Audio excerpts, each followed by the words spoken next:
মাজার প্রমাণ করে আমরা আলিঙ্গনের ধর্ম পালন করি সকলের সঙ্গে। আমরা এই মহব্বতের দ্বারা, প্রেমের দ্বারা, আশিকানির দ্বারা আমার রসুলের পথে সকলকে ফেরাতে চাই। তার মধ্য দিয়ে আমরা উন্নত কাজ করতে চাই, তার মধ্য দিয়ে আমরা সমাজ গড়তে চাই, তার মধ্য দিয়ে আমরা রাষ্ট্র গড়তে চাই। এমন ভাবে গড়তে চাই যাতে রাষ্ট্রের কাছে, এটা আমাদের ভাইরা যেটা চাইলেন যে আমরা এটা পাইনি, এটা তো হয় নাই, এটা যেন বলতে না হয়। এই কমিউনিটির মধ্যে যেন তারা সম্মানের সঙ্গে, এই কমিউনিটি যেন তাদের প্রতি প্রত্যেকটা মুহূর্তে, বাচ্চাগুলো খেলতেছে সবার সামনে, এরা আমাদের দায়িত্ব, সকলের আমাদের দায়িত্ব, রাষ্ট্রের না, আমাদের দায়িত্ব, আমাদের সকলের দায়িত্ব। যখনই আমরা এটা বুঝবো, মনে করবেন বাংলাদেশের দ্বিতীয় বিপ্লব হয়ে গেছে, সত্যিকারের গণতন্ত্র হয়ে গেছে। কেন হয়ে গেছে? কারণ জনগণ এবার নিজের ক্ষমতামান, রাষ্ট্রের তার দরকার নাই, রাষ্ট্রের মুখাপেক্ষী না সে, তার কমিউনিটি কিন্তু দাঁড়িয়ে গেছে। কমিউনিটি যখন দাঁড়িয়ে যায়, এলাকা যখন দাঁড়িয়ে যায়, এই তখনই গণতান্ত্রিক রাষ্ট্রের উন্মেষ ঘটে। ভোট দিয়ে হয় না, ভোটে লুটেরা মাফিয়া শ্রেণী আসে। গণতন্ত্র কায়েম হয় যখন আমরা বুঝবো এই কমিউনিটি সবচেয়ে শক্তিশালী, ক্ষমতা কমিউনিটির কাছে থাকতে হবে, কমিউনিটির সিদ্ধান্তে এই এলাকার উন্নতি হবে, কমিউনিটি যেমন করে চায় তেমনি করে হবে, এবং কমিউনিটি খুব ভালো করে বুঝে কোনটা তার ভালো, কোনটা তার খারাপ। সেই ক্ষেত্রে আমরা মাদারের যে অনুষ্ঠানটা করেছি আমাদের মোহাম্মদ রমেল এবং তার বন্ধুরা মিলে, এর মধ্যে এই শিক্ষাটুকু আমরা দেবার জন্য আপনাদেরকে একত্রিত হয়েছি, এবং আশা করি যে অনুষ্ঠানের মধ্যে দিয়ে আমরা কিছুটা বার্তা আপনাদেরকে দিতে পেরেছি।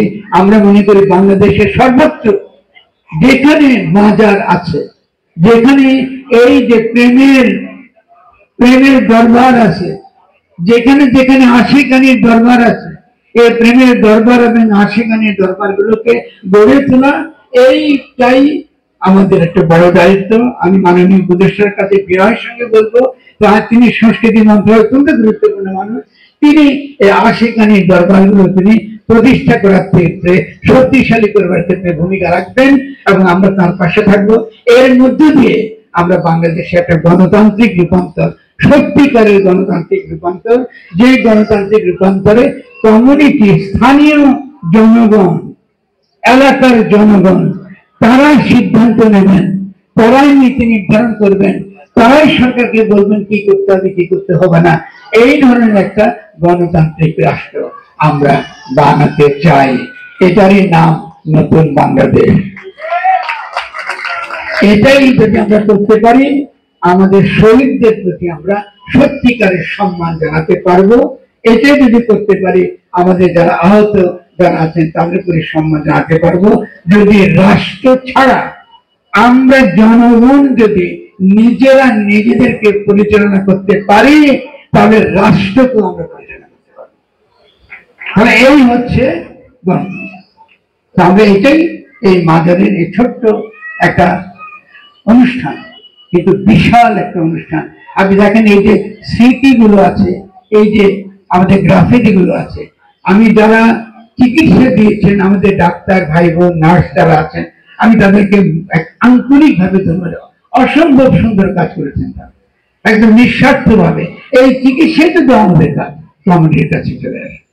এবং যারা বিভিন্ন স্কুলের বাচ্চাদের নিয়ে ছবি আঁকেছেন, সুন্দর সুন্দর অপূর্ব ছবি, এটা তাই বাচ্চাদের ক্রিয়েটিভিটিকে আমরা কি করে উৎসাহিত করছি। এখানে যদি বাচ্চারা আসতে পারে, এটা ছবি আঁকার জায়গা। আপনি ভেবে দেখেন, এই বাচ্চাদের শিক্ষার আরেকটা জায়গা কিন্তু আমরা তৈরি করে ফেলবো। এখানে গানের জায়গা, এসে আপনার তারা গান রিহার্সাল করবে, নাটক রিহার্সাল করবে, যা কিছু করবে, সুন্দর অপূর্ব জায়গা। এটা করবে, এটা তাদের অধিকার, তার কমিউনিটি জায়গা, এটা তারা করবে, এটা তাদেরকে ছেড়ে দিতে হবে যখন তারা এটা চায়।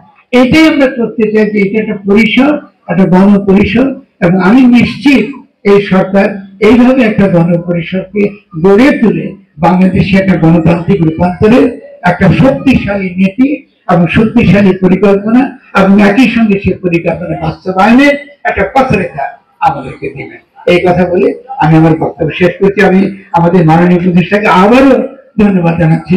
আমি বারবার মাননীয় বলছি কেন, ভারতীয় আমার বন্ধু, কিন্তু আমি মনে করি যে একই সঙ্গে যে দায়িত্বে তিনি আছেন, সেই দায়িত্বটা খুবই গুরুত্বপূর্ণ, এবং সেই দায়িত্বের যে পূর্ণ মর্যাদা নিয়ে সেই দায়িত্বের যে ক্ষমতা, সেই ক্ষমতাটুকু তিনি জনগণের পক্ষে তিনি ব্যবহার করবেন এবং আমি জানি তিনি এটা করবেন, এই বিশ্বাস আমার খুবই আছে।